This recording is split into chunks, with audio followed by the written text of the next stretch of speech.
దేశంలో గత ప్రభుత్వం ఎలా ఉంది? ఈ ప్రభుత్వం ఎలా ఉందన్న? ప్రభుత్వం సంబంధించి ఏ ప్రభుత్వం వచ్చినా మా కార్మికుల బతుకులు ఇలాగే ఉంటాయండి.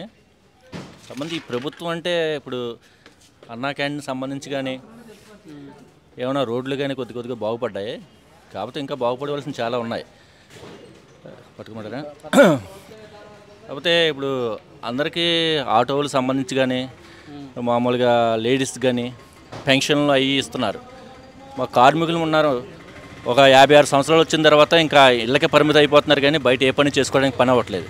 మాలాంటి వాళ్ళకి కూడా కొద్దిగా పెన్షన్ల రూపంలో ఏమైనా ఇస్తే బాగుంటుంది.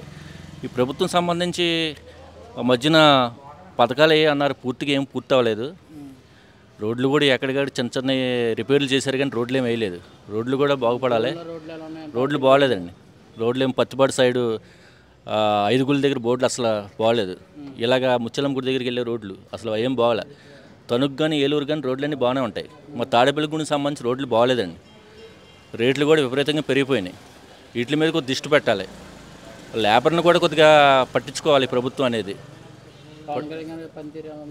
పవన్ కళ్యాణ్ గారి పనితీరు అనేది మామూలుగా ఆయన ప్రభుత్వం ఉన్నాడు కాబట్టి ఇదేమీ విమర్శించలేదు.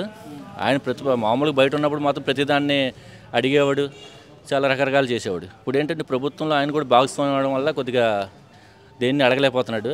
ఆయన కూడా కొన్ని పట్టించుకొని ఏదైతే ప్రభుత్వం ముందు ఏమి హామీలు ఇచ్చారో అవన్నీ నెరవేరితే నెక్స్ట్ తప్పకుండా ఉమ్మడి ప్రభుత్వం వస్తుంది. నిరుడు ప్రభుత్వం మీద కొద్దిగా బెటర్లే అండి. ప్రభుత్వం పర్వాలేదు.